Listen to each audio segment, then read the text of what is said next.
Sometimes folks dig up the grit when the going gets tough. When the going gets tough, the tough get gritty, right? But do you know what tough is?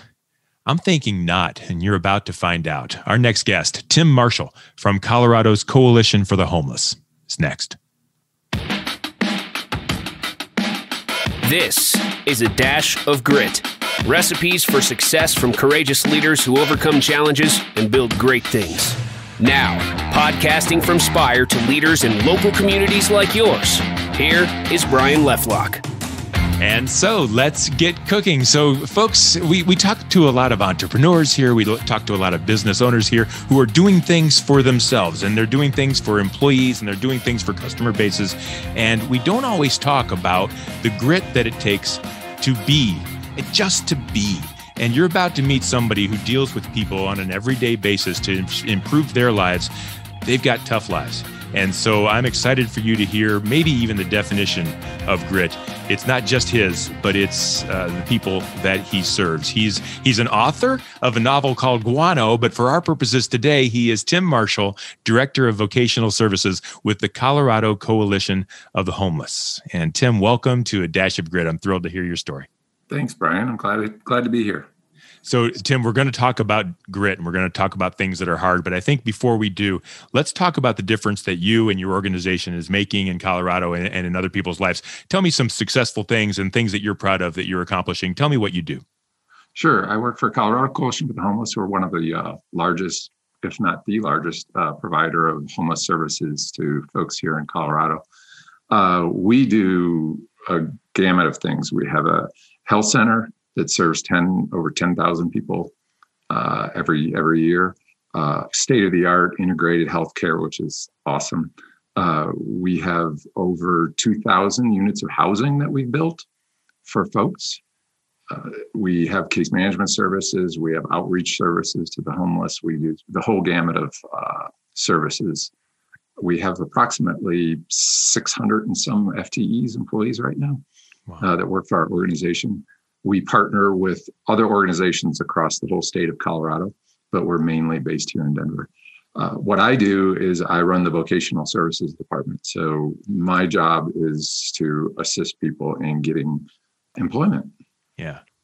And that's hard enough in today's day and age. And yet we add on the challenges and the hurdles that the homeless are facing in trying to accomplish that.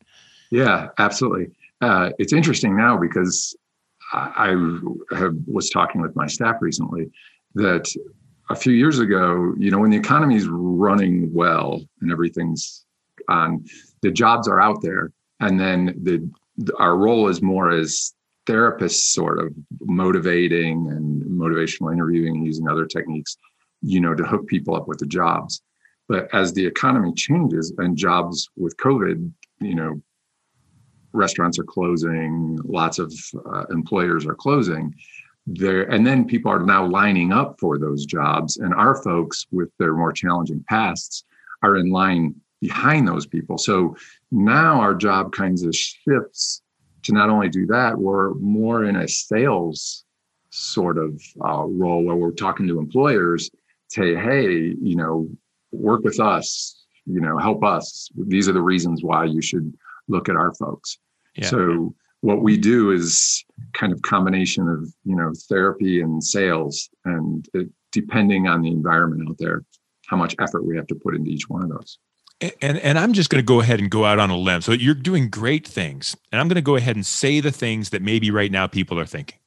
How can there even be a problem? I drive down the road and I see the signs and help wanted, help wanted, help wanted, and no one can find workers. And yet you're telling me that we have to do all of this to try to help people get work. Now, I know that it's not that simple, but I don't know that everyone does. Can you explain to me why it is so hard to make this match and to make this happen for people? Why do we even have, this problem? What are we trying to fix here? Well, yeah. This is the same conversation I have with my friends. I'm in the social service business, and I think part of my self-care is I have naturally went to, all my friends are IT or bankers or not in the social service. Yes. Which is interesting. So yeah, we have this conversation often. What do they say? The same questions that you're asking. Yeah. Same questions that you're asking. Gotcha. Homelessness is a lot more complex than people realize. It's, they see one person, usually a guy, on a corner with a sign, and that is their vision of homelessness. They don't see the thousands of families and kids and, the different types of people. They group it all in one. We would never group all people together in one thing. All women are this way, all men are this way. Right. The homeless problem is a lot more complex than simply saying what people think when they see that guy with a sign. Those people, it's not that simple. Right. You can't say those people because trauma is huge. I mean, almost everybody who's homeless has suffered some sort of unusual trauma. We all have a little bit of trauma, and there's a famous scale. It's on a scale 1 to 10, I believe, and most of us are 2 or 3. But across the board, when they give this scale to homeless folks, they score at 8s or 9s. They have been through stuff, and then just being homeless is a traumatic experience. People, women have been assaulted just being home, and on top of all those things. So there's veterans, there's mental health issues, there's, people lose their housing. There's all kinds of reasons that people become homeless. So on my end, I actually have one of the easier jobs among all the complicated jobs that my organization does. My job is sort of for the people who they've gotten through the point where they've dealt with whatever their trauma is to a major degree. If it's substance issues, if it's mental health issues, it kind of gets filtered to the point where they get to us, and then we start working with them towards employment. Okay.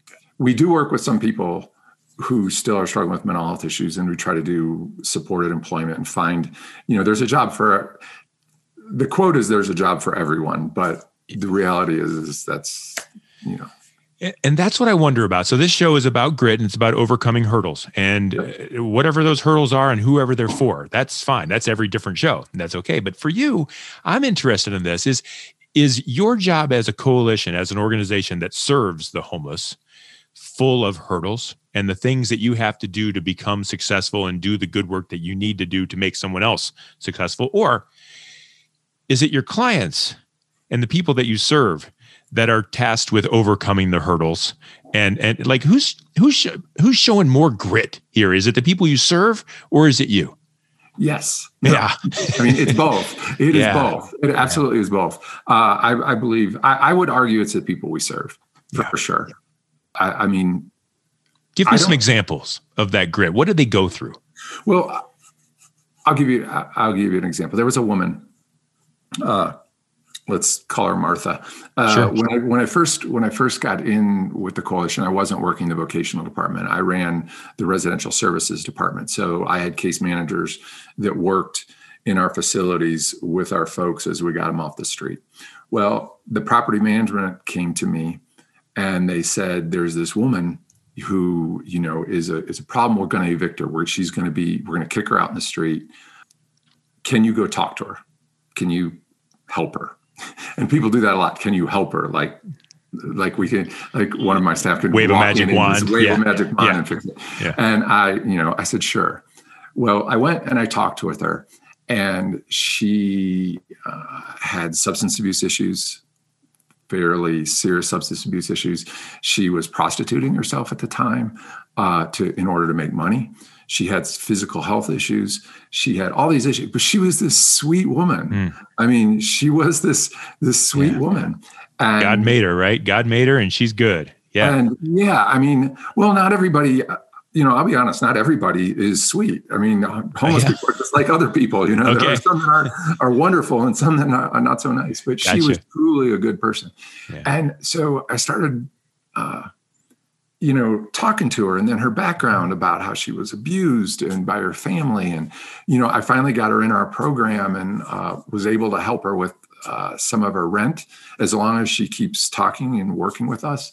And she kept relapsing in substance abuse. And I would get her into an inpatient place to take care of her. And she would come out and she'd do well, and she started relapsing. Well, interestingly, I did this with her for maybe 2.5 years. She went in an inpatient. She came back out one time, and there was a big sign in her door that said recovery zone.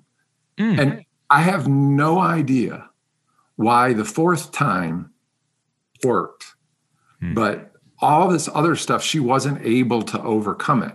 She tried. She truly was trying. But you're living in an environment where you're constantly being tempted and constantly being talked to. And it was very hard for her. But this one time, suddenly she changed. Suddenly, as you say, that whatever grit is embodied in her. And she said, no more. And she said no more to the people who were knocking on her door, trying to sell her drugs. She said no more to all that stuff. And at this time, I had been promoted. So I still knew her and saw her, but I didn't see her every day. Yeah. And so after I had kind of lost touch with her, well, ironically, as soon as she got clean and sober, as soon as she started doing well, her physical problems started causing problems. And just her body had been beat up from so many years. Okay. And so about 5 years later, I saw her on the street, and she's in an electric wheelchair. And she's driving down the street. I'm on the street. I'm like, Martha. She's like, Tim, hi. Yeah. I'm like, how you doing? And she goes, I've been clean 1,352 days. It's like the first thing out of her mouth to me. And I'm like, that is awesome. And I just saw her on the street. She had a smile on her face. But again, she was just so beat up. She ended up passing away a couple of years later. Okay. But it's just an interesting story about it. You just don't know. You have to keep helping people, and you have to keep hope, and you keep doing everything you can to help those people help themselves. Yeah. It's amazing. This show, I've talked to so many different entrepreneurs and business owners, and they all do sing the same song, which is when things get really hard and really tough, you can't quit. You can't give up. You can't turn around and try something else. If you believe in something, you have to keep going. And you're not an entrepreneur in this role, but every person you serve has an opportunity for success, and you just can't quit, can you? Even though lots of opportunities to quit and turn your mind away, right? Yeah, absolutely. I mean, hope is an essential part of the business. You've got to continue to have hope for each person. And the reality is, I mean, not everybody in the world is capable of doing everything that I can do. And so some people, my hope is just to enable them to do the best that they can. Yeah. And to not give up on them doing the best that they can. A blind person is always going to need a seeing eye dog, right? But the seeing eye dog lets them do some things they might not have been able to do. Yeah. So some of our folks have lots of issues, and they may never see like I see, and they may never get a job like I think I should get a job, but they're capable of contributing, of doing something, volunteering, or being happy. I mean, hopefully, even if it's just being happy, you have to have hope and keep trying. So on any given day, does your level of grit and your staff's level of grit wane a little bit? Do you ever just say, geez, it's just a never-ending problem. We can't fix world hunger, and we can't fix this. Does that ever, what do you do to overcome that? It's got to happen. Absolutely. I can think of on two levels. On I'll talk on the micro level is sometimes a person's problem is that they have grown up in an environment that has taught them problem-solving skills that are not very effective, like yelling at people. I mean, they learned that. I mean, their family, they got smacked. And so they learn that. And so they smack. They come in and we try to help, and we get yelled at by the person we're trying to help. So my staff constantly is like, I'm trying to help this person, and he's not, it's a minority, but it happens. So it's that reframing of, this is part of the problem. We have to help this person. He needs it more than anybody, So there's that level. And then there's the higher level of, and this is, I'm not speaking for my organization, I'm more speaking for myself, is that there's lots of things we can do to help homelessness. But the biggest problem is a society is just the ability to understand that we have all different kinds of people, and there needs to be a place for everybody. Yeah. And until everybody understands that, the problem's never going to get solved. And it always feels a little bit like I'm putting my fingers in holes in a dam, that you're not ever going to fix it until somebody realizes, we have the diverse group of levels of people here. I don't like this metaphor, but I'm going to use it anyway. Okay. Because sometimes those are the best ones to use. Yeah. I first want to say that there's homeless folks who have PhDs. There are homeless folks who have master's degrees. So it has nothing to do with that metaphor. IQ, it's not the greatest measurement, but it's on a normal curve, right? Mm-hmm. Which means that half of the world is below average IQ. Mm-hmm. Which means that there's got to be a place for the person, and we're just using IQ. It's a horrible measure, but it kind of applies to lots of different things. That there's not everybody can be Elon Musk. Yeah. It just, no. And I think people have the thought that we're all at the same starting line. And if you have enough grit, you can become Elon Musk. And that's not true. We all can have grit, and we all need to have grit.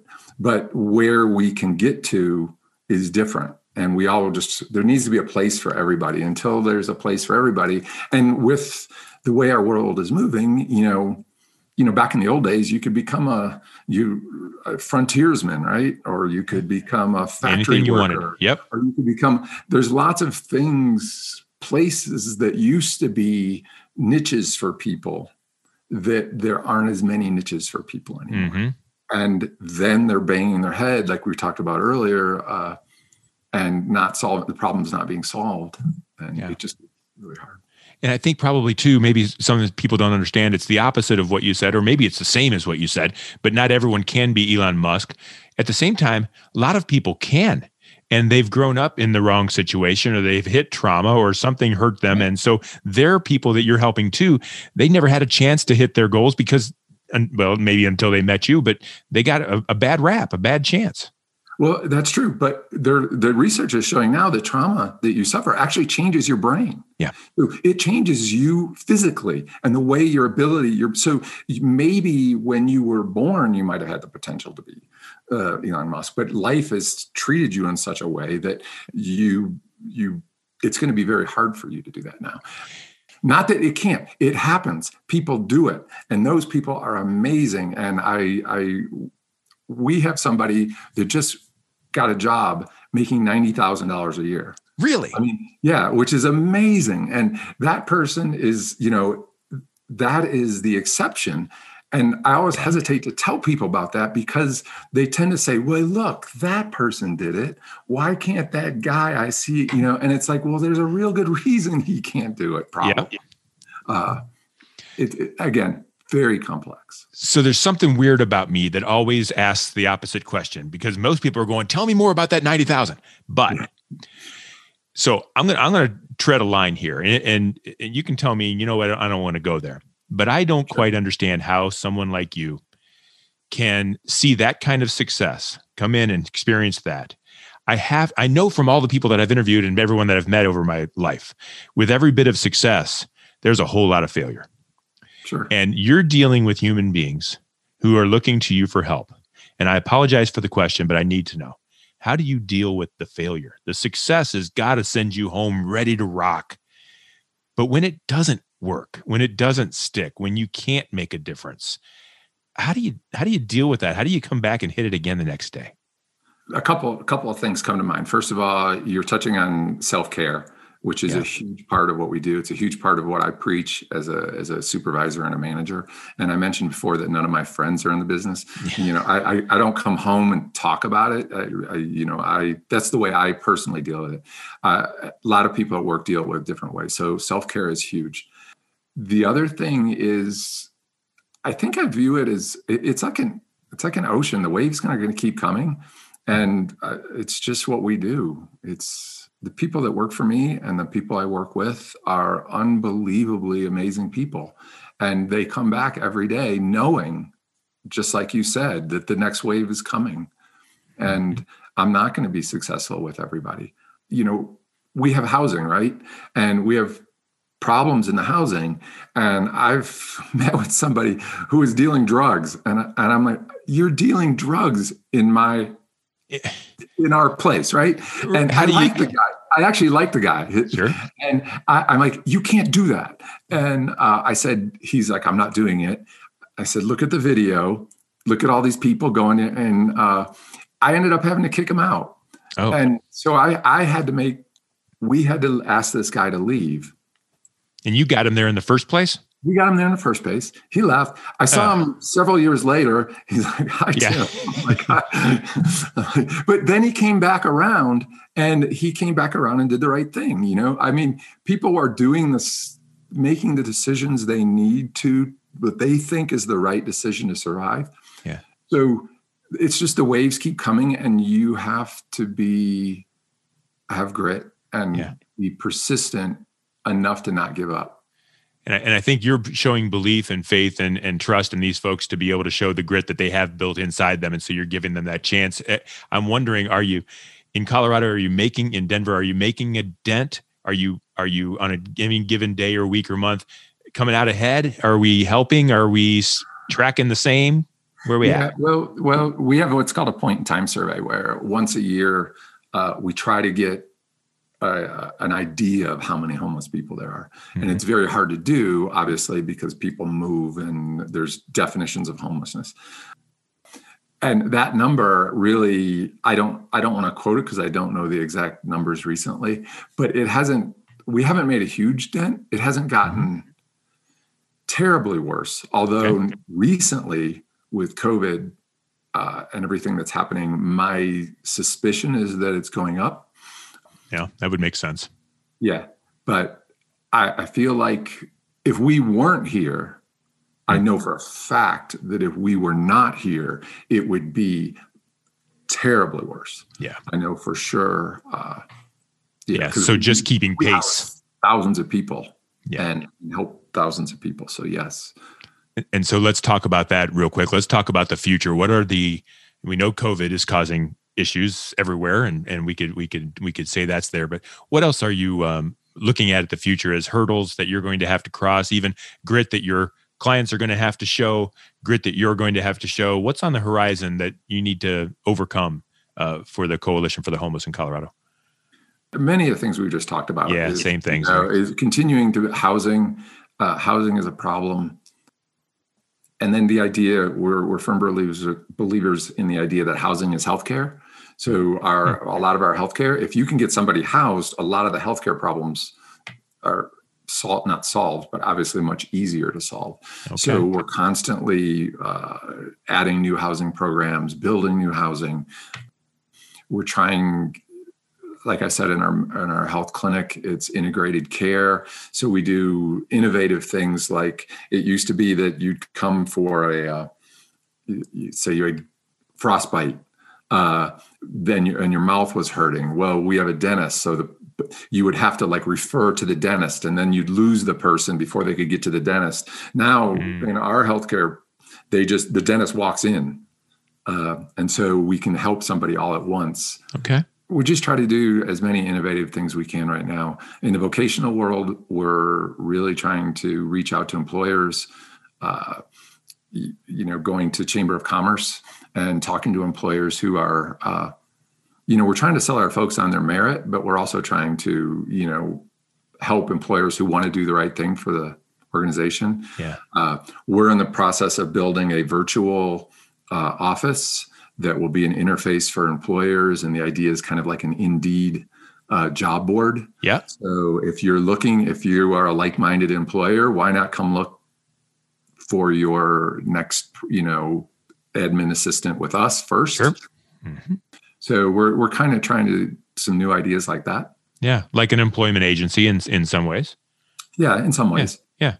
Very good. So if your story is inspiring, and it's not just yours, I'm as inspired by your story as you are by your clients. And I think that's the way it's meant to be. So I just really appreciate the work that you do, the work that I can't do, and the fact that you're out there making a difference in people's lives. And I know how hard it is. And so I thank you for doing it. And I thank you for the grit that you show and for the grit that you're able to unlock in those folks that you're helping. So I'm really glad that you told this story. I'm wondering if there are people out there listening that want to learn more about what you do. Maybe they know someone similar in their market or whatever it might be, for whatever reason. If someone wanted to reach out to you, Tim, how would they do that?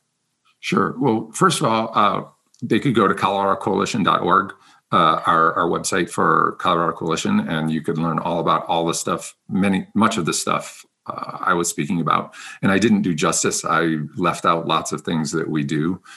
Sure. Or they could contact me at tmarshall@coloradocoalition.org. Okay. Wonderful. And I hope that people will. I think there's so many different levels of grit and so many different types of grit. And I've talked to people that want to make $100 million and away they go. And they've shared their stories of grit in accomplishing that. And that's great. And I applaud it. And then there's people that are just trying to scrap a couple quarters together and make it to the next day. And that's grit too. Yes. So yeah. I appreciate your sharing the story, Tim. Thank you so much. Very quickly, a quick plug for our sponsor and presenter, Spire Advertising. We are a marketing company that helps organizations and businesses and other folks that want to grow and make a difference in their world. We help them do that through marketing channels, digital marketing, website design, things like that. If you're looking for a company that can do that to help you, please reach out. I'm Brian with Spire Advertising. You can find us at spiread.com. You'll also find me on LinkedIn. I'm Brian Lefelock, Director of Sales with Spire Advertising. Thank you so much to Tim Marshall, Director of Vocational Services at Colorado Coalition for the Homeless. Tim, I can't thank you enough for sharing your story. Thank you so much for having me. I really appreciate it, Brian. Folks, this is Dash of Grit. Come listen again. Come watch again. We're here once a week, and go take on the day and win it. This is a Dash of Grit. Recipes for success from courageous leaders who overcome challenges and build great things.